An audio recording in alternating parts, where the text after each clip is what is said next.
महोदय, दुसरी सभापती महोदय मागणी आहे। सभापती महोदय, आमचे सन्माननीय नारायण राणे साहेब, शिंदे साहेब, राणे साहेब आमचे कोकणाच्या दौऱ्यावर असताना अमृत महोत्सव की रौप्य महोत्सव याच्यावर बोलले, मी कानाखाली मारली असती। आपण जेलमध्ये टाकलं, आपण त्यांच्यावर गुन्हे दाखल केलेत। मग या राज्यामध्ये सरकार म्हणून सर्वांना न्याय एकच पाहिजे। जर जरांगे त्या ठिकाणी आमच्या उपमुख्यमंत्र्यांवर अशा प्रकारची अश्लील भाषा बोलत असेल तर या प्रकरणाची सुद्धा त्यांच्या वक्तव्याची चौकशी करून जरांगे पाटलावर गुन्हा दाखल झाला पाहिजे। जरांगे पाटलांना अटक केली पाहिजे। सभापती महोदय, राज्यामध्ये दोन कायदे होऊ शकत नाहीत। म्हणजे एकदा गर्दी झाली की अहंकार तुम्हाला कुठल्या टोकाचा आला। मराठा समाजाच्या आंदोलनासाठी आम्ही सगळे सोबत आहोत।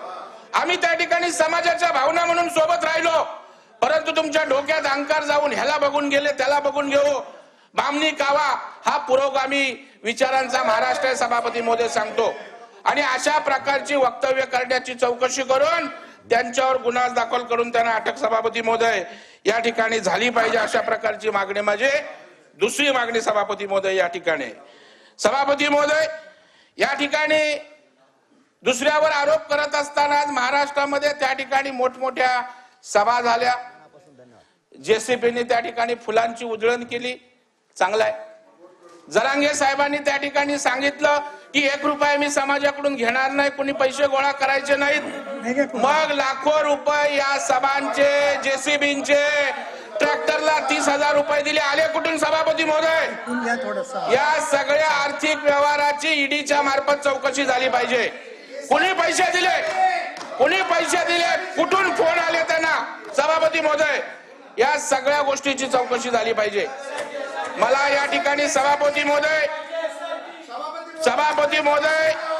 मी म्हणत नाही, सभापती महोदय या ठिकाणी संगीता वानखेडे यांनी जरांगे पाटलांवर आरोप काय केलेत मी सांगतो।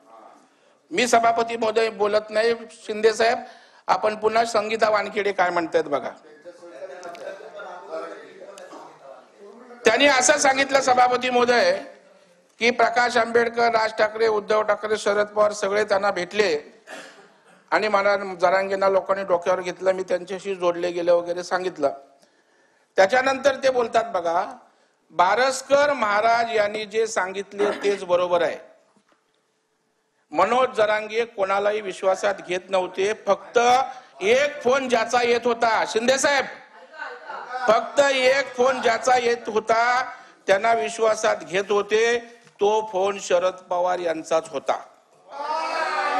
शरद पवार मनोज जरांगे यांना फोन, बरं मी बोलत नाही, शिंदे साहेब ऐका जरा। सभापती महोदय मला संरक्षण पाहिजे, महत्वाचा विषय हा, टाइमपासचा विषय नाही सभापती महोदय। सभापती महोदय 10 मिनिटांसाठी सभागृह तहकूब करते, आता येऊन बोला जरा। 10 मिनिटांसाठी तहकूब करते, उगाचच गोंधळ करताय तुम्ही, पण सारांशाने घे, 10 मिनिटांसाठी तहकूब करते। चला, तर विधान परिषदेतही जरांगेंच्या मुद्द्यावरून गोंधळ निर्माण झालाय, त्यामुळे विधान परिषदेचं कामकाज 10 मिनिटांसाठी तहकूब करण्यात आलंय। जरांगेंवर गुन्हा दाखल करण्याची मागणी प्रवीण दरेकर यांनी केली आहे।